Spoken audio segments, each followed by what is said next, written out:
1775, the American Revolutionary War began as the American colonies sought to detach from England and its oppressive monarchy. Though many reasons are cited for the revolution, one in particular sticks out as the prime cause: that King George III of England outlawed the interest-free, independent currency the colonies were producing and using for themselves, in turn forcing them to borrow money from the Central Bank of England at interest, immediately putting the colonies into debt. And as Benjamin Franklin later wrote, the refusal of King George III to allow the colonies to operate an honest money system which freed the ordinary man from the clutches of the money manipulators was probably the prime cause of the revolution. In 1783, America won its independence from England. However, its battle against the central bank concept and the corrupt, greed-filled men associated with it had just begun. So what is a central bank? A central bank is an institution that produces the currency of an entire nation. Based on historical precedent, two specific powers are inherent in central banking practice: the control of interest rates and the control of the money supply, or inflation. The central bank does not simply supply a government's economy with money, it loans it to them at interest. Then, through the use of increasing and decreasing the supply of money, the central bank regulates the value of the currency being issued. It is critical to understand that the entire structure of this system can only produce one thing in the long run: debt. It doesn't take a lot of ingenuity to figure this scam out. For every single dollar produced by the central bank is loaned at interest. That means every single dollar produced is actually the dollar plus a certain percent of debt based on that dollar. And since the central bank has the monopoly over the production of the currency for the entire country, and they loan each dollar out with immediate debt attached to it, where does the money to pay for the debt come from? It can only come from the central bank again, which means the central bank has to perpetually increase its money supply to temporarily cover the outstanding debt created, which in turn, since that new money is loaned out at interest as well, creates even more debt. The end result of this system without fail is slavery, for it is impossible for the government and thus the public to ever come out of the self-generating debt. The founding fathers of this country were well aware of this.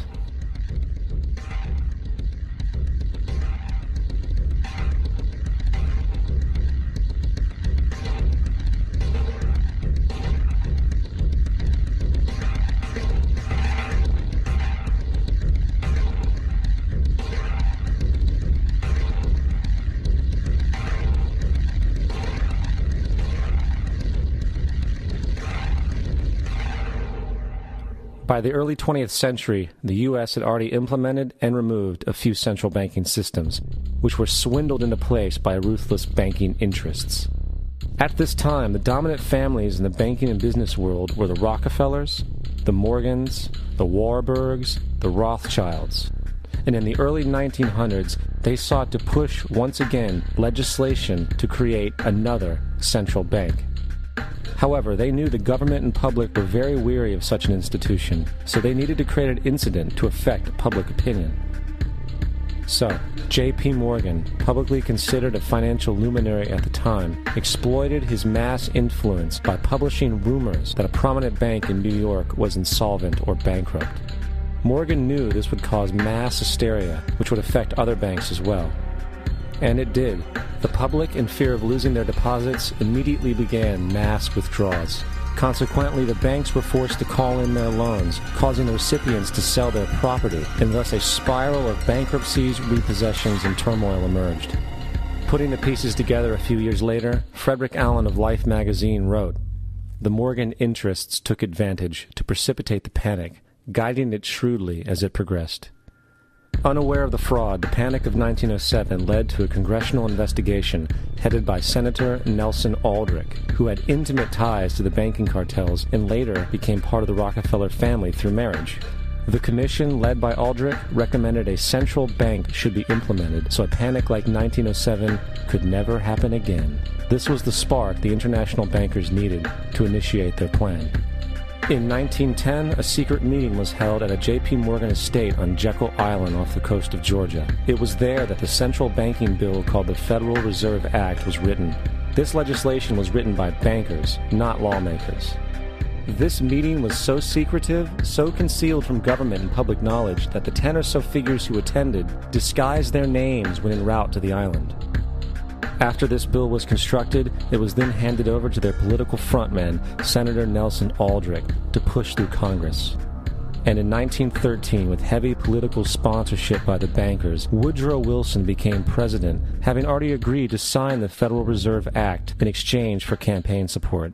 And 2 days before Christmas, when most of Congress was at home with their families, the Federal Reserve Act was voted in, and Wilson in turn made it law.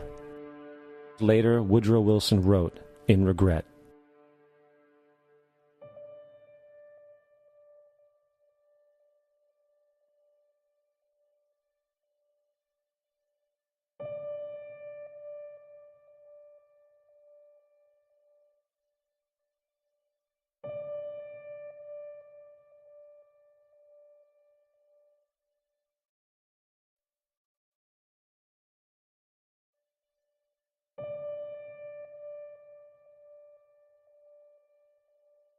Congressman Lewis McFadden also expressed the truth after the passage of the bill.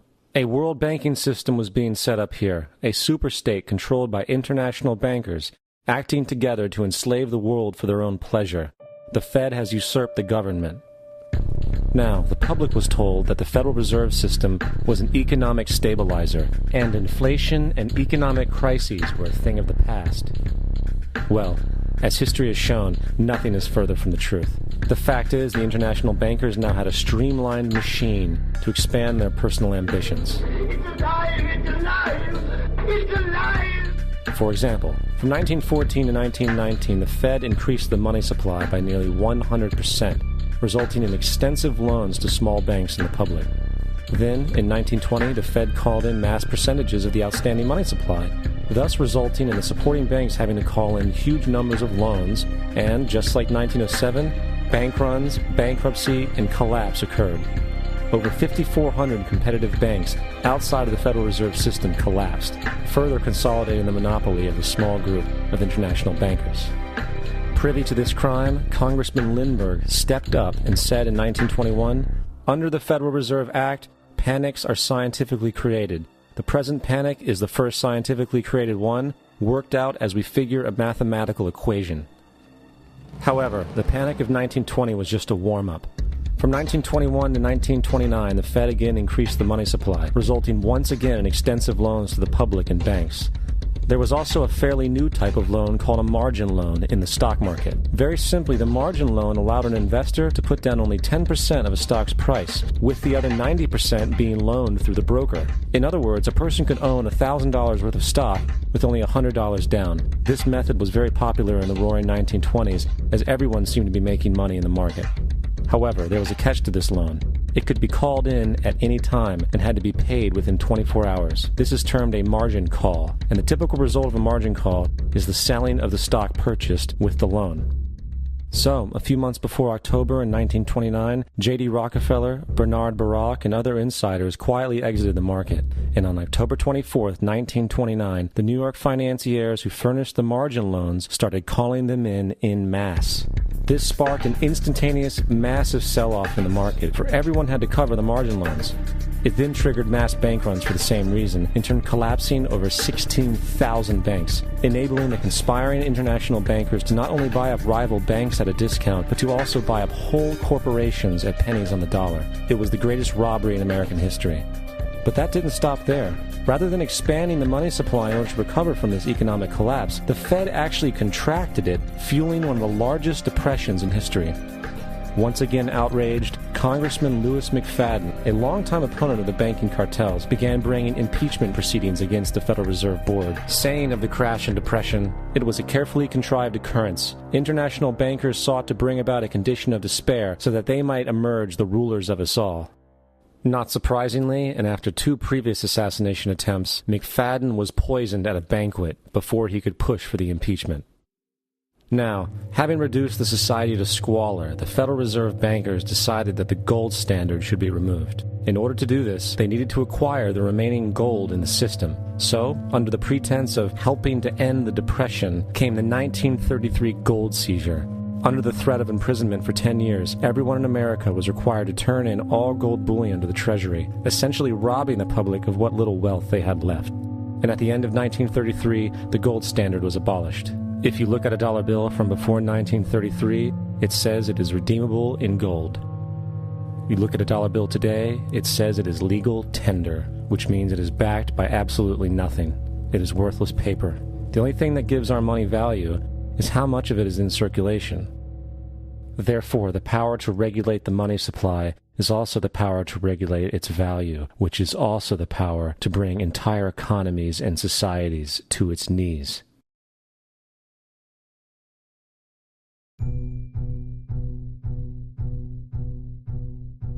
It's important to clearly understand the Federal Reserve is a private corporation. It is about as Federal Express. It makes its own policies and is under virtually no regulation by the U.S. government. It is a private bank that loans all the currency at interest to the government, completely consistent with the fraudulent central banking model that the country sought to escape from when it declared independence in the American Revolutionary War. Now, going back to 1913, the Federal Reserve Act was not the only unconstitutional bill pushed through Congress. They also pushed the federal income tax. It's worthwhile to point out that the American public's ignorance towards the federal income tax is a testament to how dumbed down and oblivious the American population really is.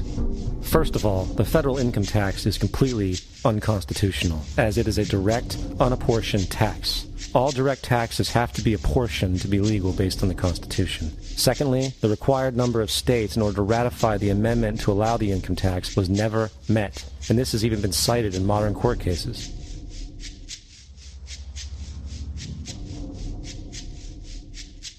Third, at the present day, roughly 25% of the average worker's income is taken via this tax. And guess where that money goes? It goes to pay the interest on the currency being produced by the fraudulent Federal Reserve Bank, a system that does not have to exist at all. The money you make working almost 3 months out of the year goes almost literally into the pockets of the international bankers who own the private Federal Reserve Bank. And fourth, even with the fraudulent government claim as to the legality of the income tax, there is literally no statute, no law in existence that requires you to pay this tax, period.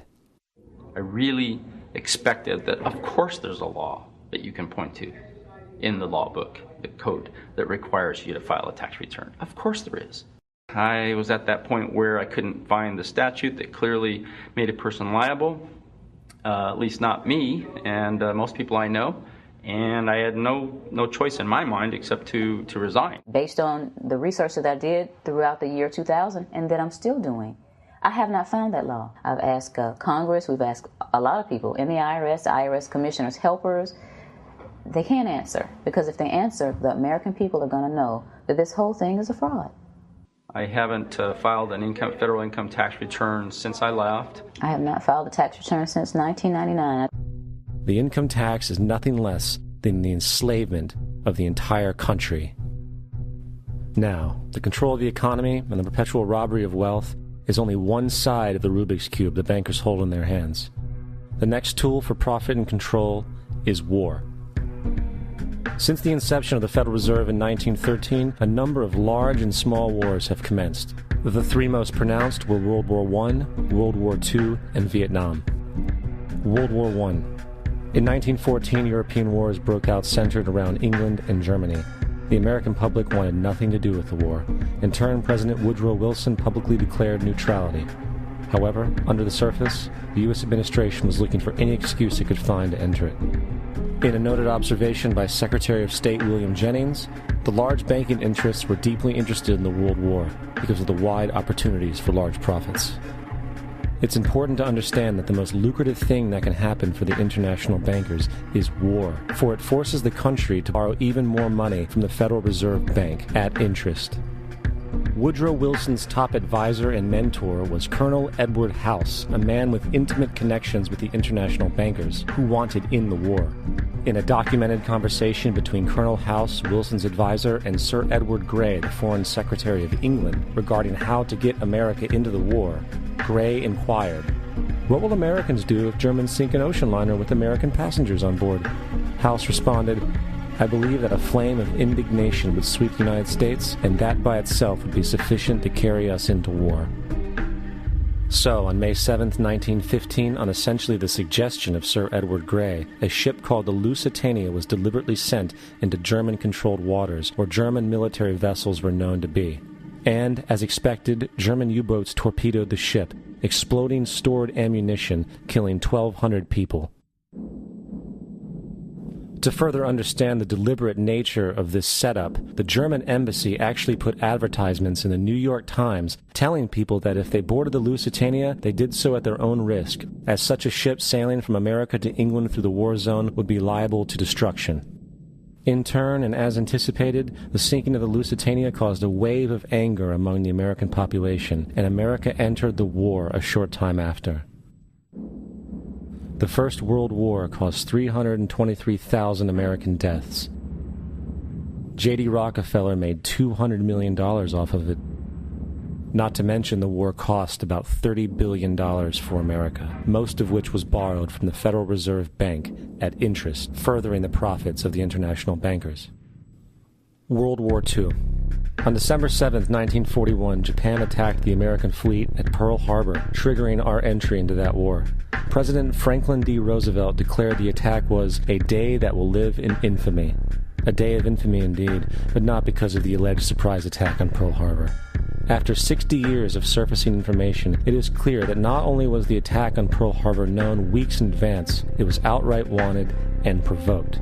Roosevelt, whose family had been New York bankers since the 18th century, whose uncle Frederick was on the original Federal Reserve Board, was very sympathetic to the interests of the international bankers, and the interest was to enter the war, as we've seen, nothing is more profitable for international bankers than war.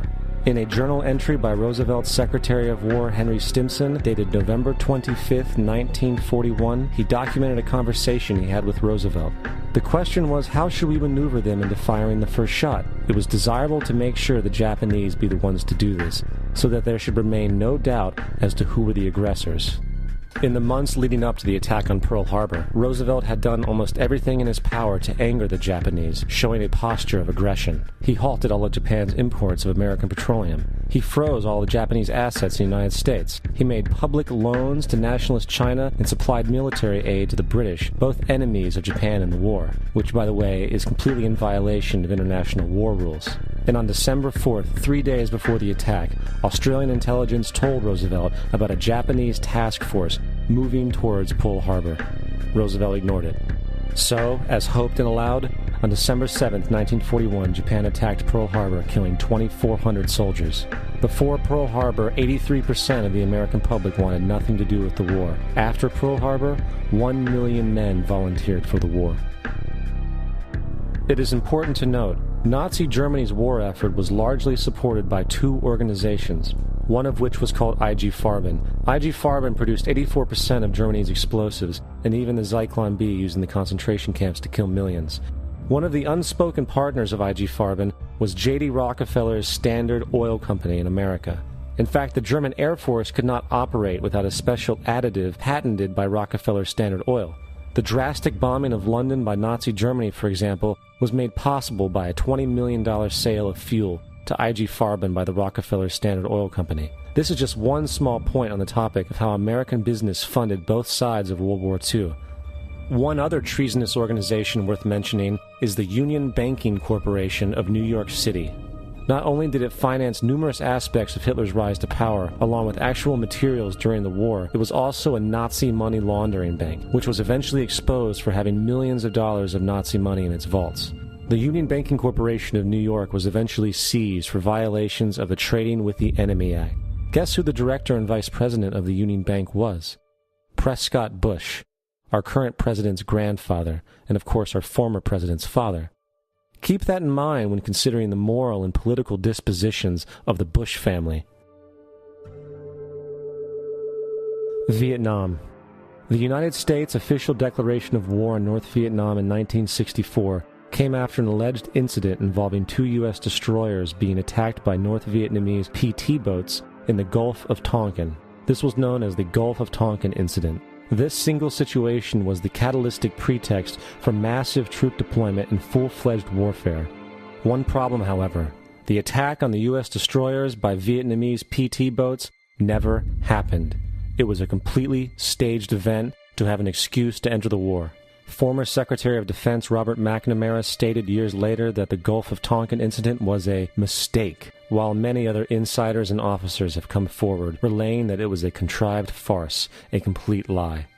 Once in the war, it was business as usual. In October 1966, President Lyndon Johnson lifted trading restrictions on the Soviet bloc, knowing full well that the Soviets were providing upwards of 80% of North Vietnam's war supplies. Consequently, Rockefeller interests financed factories in the Soviet Union, which the Soviets used to manufacture military equipment and send it to North Vietnam. However, the funding of both sides of this conflict was only one side of the coin.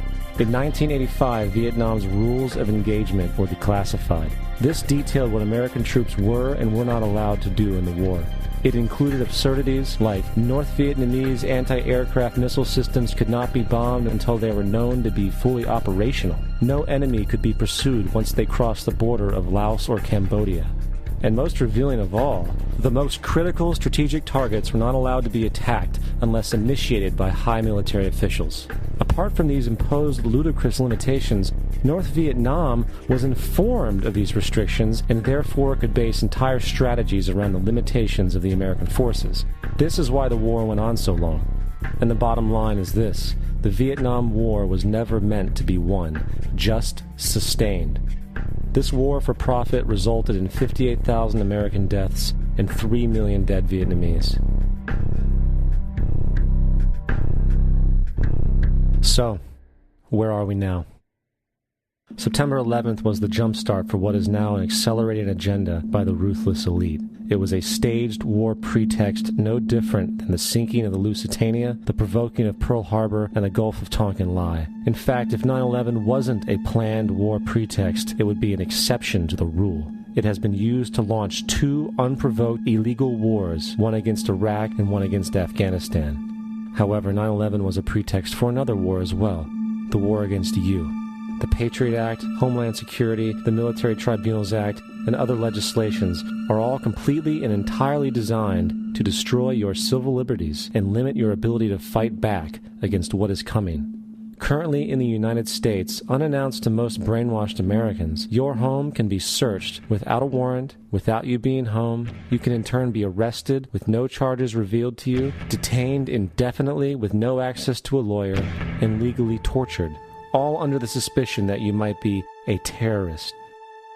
If you need a painted picture of what is happening in this country, let's recognize how history repeats itself.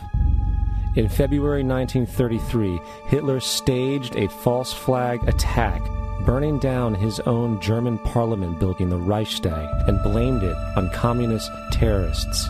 In the next few weeks, he passed the Enabling Act, which completely eradicated the German Constitution, destroying people's liberties.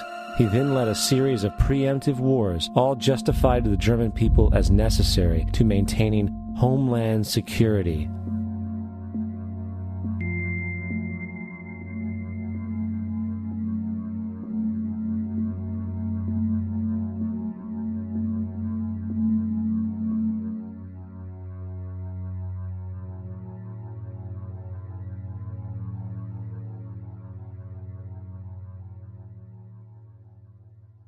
Am Schicksal des Kommunismus und der sich mit ihm verbrüdernden anderen Organisationen ändert dies nichts. Our enemy is a radical network of terrorists and every government that supports them. It's time to wake up. The people in power go out of their way to make sure that you are perpetually misled and manipulated. The majority's perception of reality, especially in the political arena, is not their own. It is shrewdly imposed upon them without them even knowing it. For example, the public at large actually believes the invasion of Iraq is going badly, as sectarian violence doesn't seem to stop. What the public fails to see is that the destabilization of Iraq is exactly what the people behind the government want. This war is to be sustained so the region can be divided up, domination of the oil maintained, continual profits reaped for the defense contractors, and most importantly, permanent military bases established to be used as a launching pad against other oil-bearing, non-conforming countries such as Iran and Syria. For further implication that the civil war and destabilization is purely intentional, in 2005, 2 elite British SAS officers were arrested by Iraqi police after being caught driving around in their car shooting at civilians while dressed up as Arabs. After being arrested and taken to a jail in Basra, the British Army immediately requested the release of these men. When the Basra government refused, British tanks came in and physically broke out the men from the Basra prison. If you wish to destroy an area, how do you do it? Well, there are 2 ways. You can go in there and bomb it and so forth, but that is not very efficient. What you do is you try to get the people in that area to kill each other and to destroy their own territory, their own farms. And that's what's been done in that area. The way in which you destroy an opponent is get him to destroy himself by dividing his ranks against one another. Then you feed both sides. You have agents feeding both sides, inflaming both sides. And they kill each other off. And it's time that some of us woke up to this reality to understand that people who try to maintain empires and create empires do it by manipulating the people they're trying to conquer. You might want to ask yourself why the entire culture is utterly saturated with mass media entertainment from all sides, while the educational system in America continues its stupefying downward slide since the U.S. government decided to take over and subsidize the public school system. What your government pays for, it gets. When we understand that, then we look at government-financed institutions of education and see the kind of students and the kind of education that's being turned out by these government-financed schools. Logic will tell you that if what is being turned out in those schools was not in accord with what the state and the federal government wanted, then it would change it. The bottom line is that the government is getting what they have ordered. They do not want your children to be educated. They do not want you to think too much. That is why our country and our world has become so proliferated with entertainments, mass media, television shows, amusement parks, drugs, alcohol, and every kind of entertainment to keep the human mind entertained, so that you don't get in the way of important people by doing too much thinking. You had better wake up and understand that there are people who are guiding your life and you don't even know it. We're in a lot of trouble because you people and 62 million other Americans are listening to me right now, because less than 3% of you people read books, because less than 15% of you read newspapers, because the only truth you know is what you get over this tube. Right now, there is an entire generation that never knew anything that didn't come out of this tube. This tube is the gospel, the ultimate revelation. This tube can make or break presidents, popes, prime ministers. This tube is the most awesome goddamn force in the whole godless world. And woe is us if it ever falls into the hands of the wrong people. And when the largest company in the world controls the most awesome goddamn propaganda force in the whole godless world, who knows what shit will be peddled for truth on this network. So you listen to me. Listen to me. Television is not the truth. Television is a goddamn amusement park. Television is a circus, a carnival, a traveling troupe of acrobats, storytellers, dancers, singers, jugglers, sideshow freaks, lion tamers, and football players. We're in the boredom-killing business. But you people sit there day after day, night after night, all ages, colors, creeds. We're all you know. You're beginning to believe the illusions we're spinning here. You're beginning to think that the tube is reality and that your own lives are unreal. You do whatever the tube tells you. You dress like the tube. You eat like the tube. You raise your children like the tube. You even think like the tube. This is mass madness, you maniacs. In God's name, you people are the real thing. We are the illusion. The last thing the men behind the curtain want is a conscious, informed public capable of critical thinking, which is why a continually fraudulent zeitgeist is output via religion, the mass media, and the educational system. They seek to keep you in a distracted, naive bubble, and they are doing a damn good job of it. In 2005, an arrangement between Canada, Mexico, and the United States was made. This arrangement, unannounced to the public, unregulated by Congress, merges the United States, Mexico, and Canada into one entity, erasing all borders. It's called the North American Union, and you might want to ask yourself why you've never heard of this. In fact, there is only one mainstream reporter who has actually heard of and has had the courage to cover this issue. The Bush administration's open borders policy and its decision to ignore the enforcement of this country's immigration laws is part of a broader agenda. President Bush signed a formal agreement that will end the United States as we know it, and he took the step without approval from either the U.S. Congress or the people of the United States. It's a deal that few have even heard of. It's being done again by very few people at the very top on behalf of the investment class, but the working class of people, political officials across our country, from communities, from cities and so forth, they don't know anything about this. This isn't some trade agreement. It is a total removal of sovereignty from these countries, which will also result in a completely new currency called the Amero. Fall.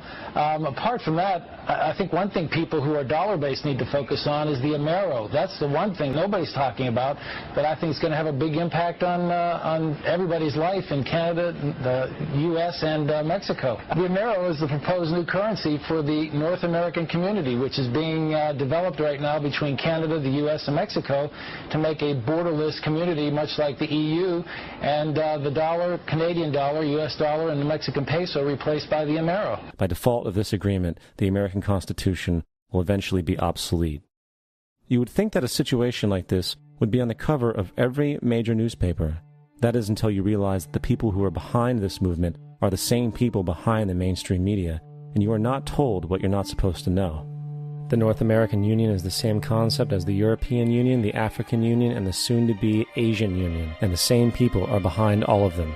And, when the time is right, the North American Union, the European Union, the African Union, and the Asian Union will be merged together, forming the final stages of a plan these men have been working on for over 60 years. A one-world government.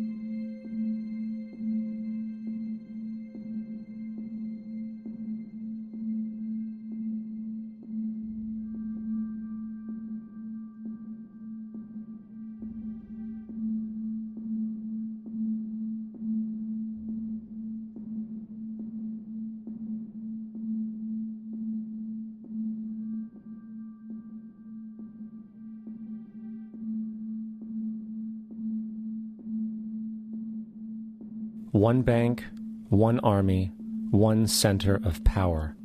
And if we have learned anything from history, it is that power corrupts, and absolute power corrupts absolutely. This is Aaron Russo, a filmmaker and former politician. To his left is Nicholas Rockefeller of the infamous Rockefeller banking and business dynasty. After maintaining a close friendship with Nicholas Rockefeller, Aaron eventually ended the relationship, appalled by what he had learned about the Rockefellers and their ambitions. I got a call one day from an attorney woman I knew, and she said, "Would you like to meet one of the Rockefellers?" I said, "Sure, I'd love to." And we became friends, and he began to divulge a lot of things to me. So he said to me one night, he said that there's going to be an event there, and out of that event, you're going to see, we're going to go into Afghanistan, so we can run pipelines from the Caspian Sea. We're going to go into Iraq to take the oil and establish a base in the Middle East, and we're going to go into Venezuela and try and get rid of Chavez. And the first two they've accomplished. Chavez they didn't accomplish. And he said you're going to see guys going into caves looking for looking for people that they're never going to find.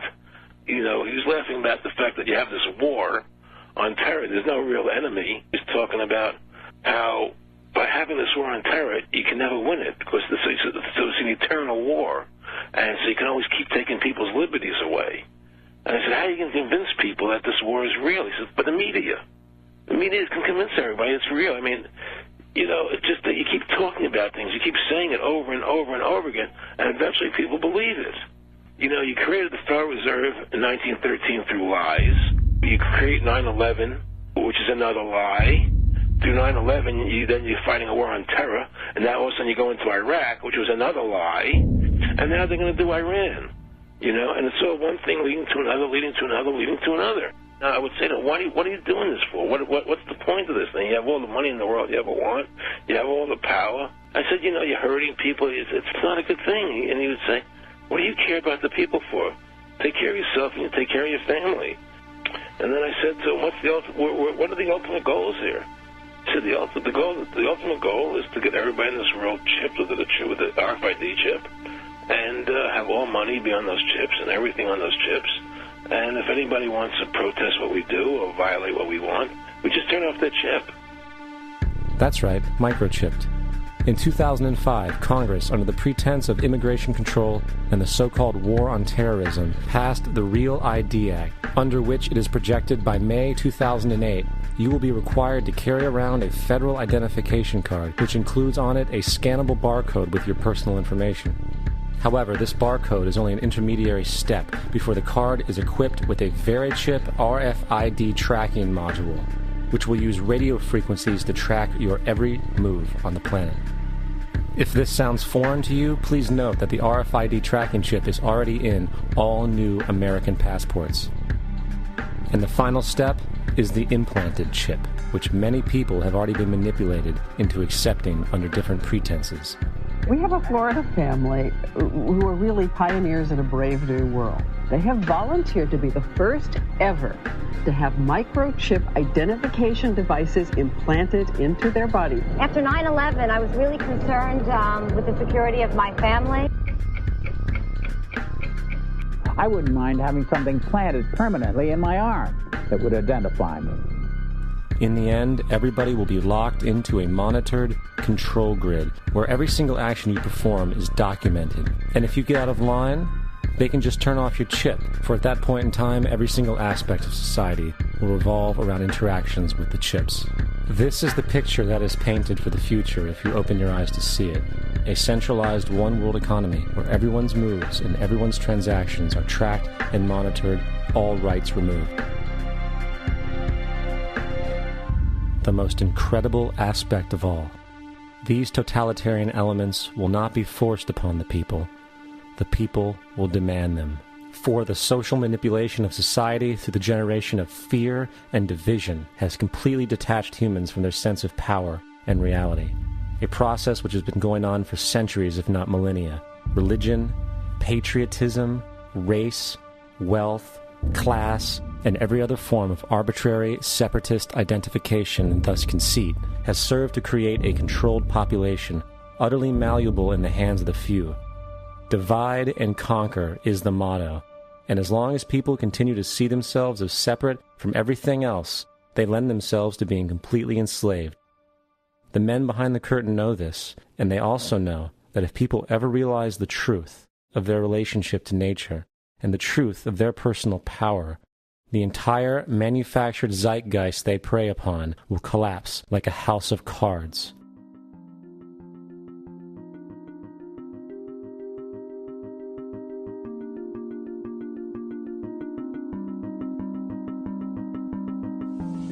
The whole system that we live in drills into us that we're powerless, that we're weak, that our society is evil, that it's crime-ridden, etc., and so forth. It's all a big, fat lie. We are powerful, beautiful, extraordinary. There is no reason why we cannot understand who we truly are, where we are going. There is no reason why the average individual cannot be fully empowered. We are incredibly powerful beings.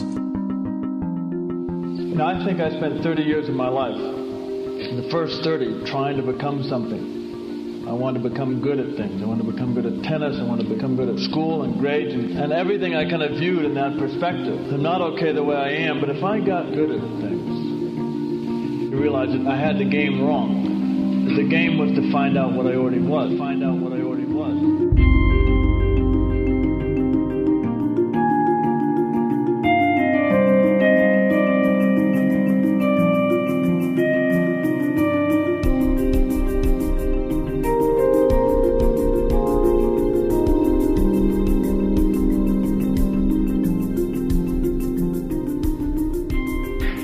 Culture, we've been trained for individual differences to stand out. So you look at each person, the immediate hit is brighter, dumber, older, younger, richer, poorer, and we make all these dimensional distinctions, put them in categories and treat them that way. And we get so that we only see others as separate from ourselves in the ways in which they're separate. And one of the dramatic characteristics of experience is being with another person and suddenly seeing the ways in which they are like you, not different from you, and experiencing the fact that which is essence in you and which is essence in me is indeed one. The understanding that there is no other. It is all one. And I wasn't born Richard Alpert. I was just born as a human being. And then I learned this whole business of who I am and whether I'm good or bad or achieving or not. All that's learned along the way.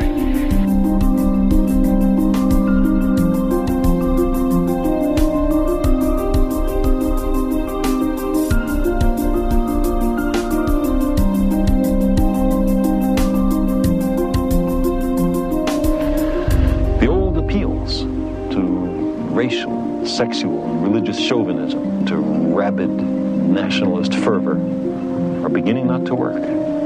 A new consciousness is developing which sees the earth as a single organism and recognizes that an organism at war with itself is doomed.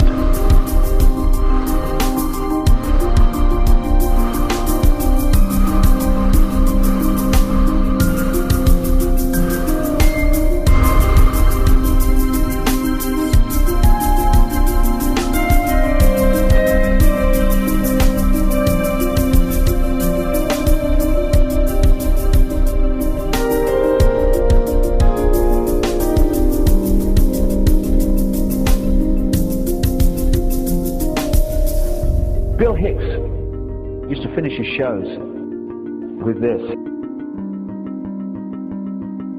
Life's like a ride in an amusement park. And when you go on it, you think it's real, because that's how powerful our minds are. And the ride goes up and down and round and round. It has thrills and chills, and it's very brightly colored. And it's very loud, but it's fun for a while. Some have been on the ride for a long time, and they begin to question, is this real, or is this just a ride? And other people have remembered, and they come back to us and they say, hey, don't worry. Don't be afraid ever, because this is just a ride. And we kill those people. Shut him up. I've got a lot invested in this ride. Shut him up. Look at my furrows of worry. Look at my big bank account and my family. This has to be real. It's just a ride. But we'll kill those good guys who try and tell us that. You ever notice that? And let the demons run amok? But it doesn't matter, because it's just a ride, and we can change it anytime we want. It's only a choice. No effort, no work, no job, no savings of money. Just a choice right now between fear and love.